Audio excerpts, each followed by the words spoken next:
कि जैसे पांचों तत्वों के अंदर जो आकाश का गुण है वो सब में व्यापक है। 5 गुण है, शब्द स्पर्श रूप रस गंध। जैसे 5 तत्व हैं और इनके पांचों के 5 ही गुण हैं, जैसे आकाश, वायु, अग्नि, पृथ्वी और जल, ये ऐसे हैं, तरतीब वाइज है। तो यहां क्या बताया है कि जैसे आकाश का गुण है शब्द, अब जैसे इस पूरे ब्रह्मांड को परमात्मा ने ऐसे बंद कर रखा आकाश से, यदि ये आकाश से बंद ना कर रखा हो, चारों तरफ से कति बिल्कुल बंद ना कर रखा हो, तो हम एक दूसरे की आवाज नहीं सुन सकते। यहां शब्द काम नहीं कर सकता। जैसे किसी स्पीकर का पर्दा फट जाता तो फुसर फुसर करेगा, वो आवाज नहीं रहती।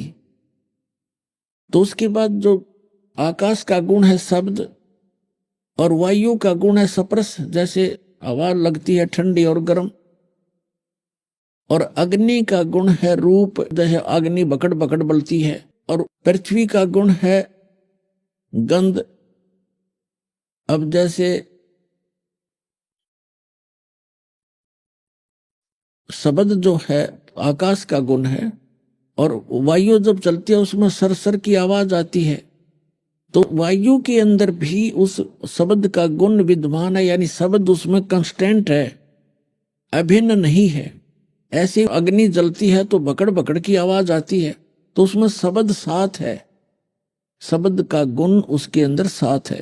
और पृथ्वी का डला जैसे उठाकर हम पटकते हैं, उसकी आवाज आती है, तो पृथ्वी के साथ है, उसमें भी विद्यमान है वहां पर भी। और वापस जल को ऊपर से डालते हैं, तड़ तड़ की आवाज आती है, तो उसमें भी शब्द साथ है। तो कहने का भाव यह है परमात्मा कबीर साहब का कि मैं ऊपर रहता हूं, लेकिन मेरी शक्ति पूरे ब्रह्मांडों में, जैसे शब्द सब में व्यापक है आकाश का गुण, ऐसे मैं सब में मेरी शक्ति साथ विद्यमान है, और उस मेरी शक्ति से ही सब ब्रह्मांड और सब ये जीव क्रियावान है। परमात्मा ये समझाना चाहते, क्या कहते हैं, हमसे पानी पवन है, हमसे धरणी आकाश, गरीबदास तत्व 5 में हम ही शब्द निवास। जैसे पांचों तत्वों के अंदर शब्द कांस्टेंट है, साथ है, अभिन्न है, ऐसे मैं रहता ऊपर हूं, मेरी शक्ति सब में विद्यमान है। वो बिल्कुल भी किसी कोई प्राणी या कोई कण मेरी शक्ति से बचा नहीं है। अब रामानंद जी ने सोचा कि ये बालक